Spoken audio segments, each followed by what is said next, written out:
It does sail pretty slowly. We're doing about 4 knots through the water, but we've got the tide underneath us, so we're doing nearly 5 knots, so there's a knot of tide running. I have had some terrible troubles the last day because the gear lever fell off.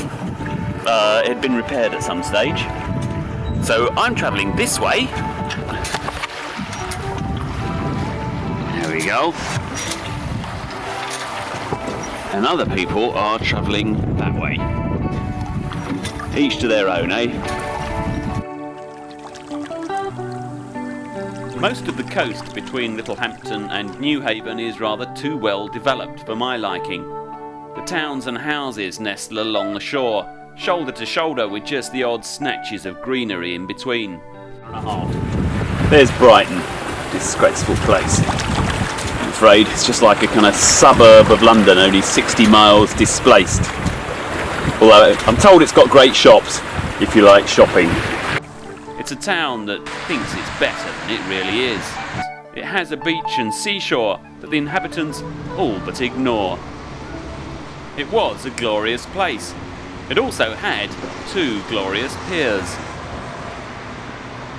The West Pier was the pride of the county, but the commuting inhabitants, despite their obvious wealth, have allowed one of Britain's treasures to decline and decay. It was a wreck, and then, miraculously, it caught fire. It's a wasted, twisted metal monstrosity.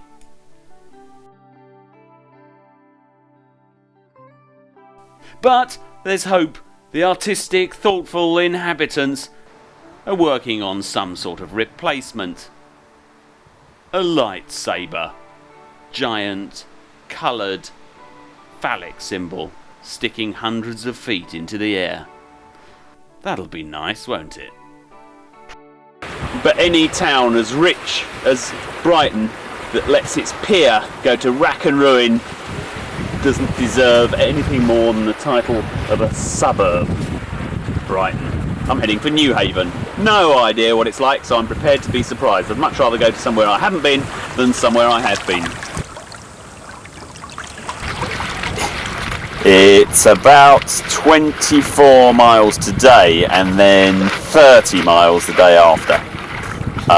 And then Wednesday's supposed to be a delightful day. Thursday there's supposed to be a storm, so if I can get my boat tucked away somewhere safely in Rye on a mud berth Wednesday morning, that would be perfect. But I'm hit pay dirt with the weather today. Can't complain about this, can I?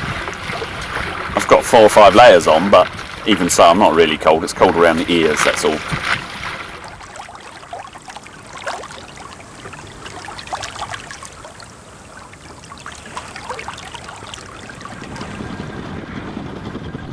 Newhaven manages to cram an awful lot into a small space.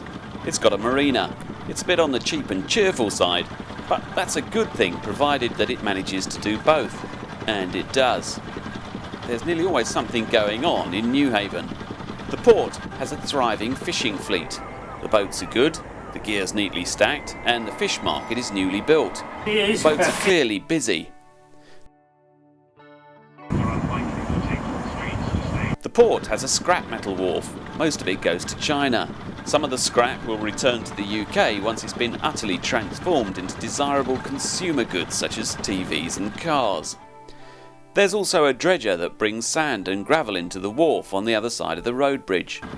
Someone has thrown a lot of money at a development called the Cape. It dominates the western side of the waterfront and has a rather sullen, unoccupied feel about it during the day. The developers have chosen a rather odd way of marketing the place, with the slogan, "Just add water." And then there are the huge images of the big-breasted blonde. Clearly some of the locals are less than happy about the way things are going in Newhaven. The wharfs and the dredger and the fishing all create jobs for working men and women. One thing we inlanders sometimes forget is that ports can be busy 24-hour sorts of places, especially where the ferries are involved. Blimey, these things are big and noisy, and they keep horribly unsociable hours. When I looked across at the flats of the Cape development, only 2 seemed to have lights on. I'm not sure how many people would want to buy a flat that's so close to an all-night ferry terminal. There are just so many lights here. It's an amazing place, but I don't like it very much.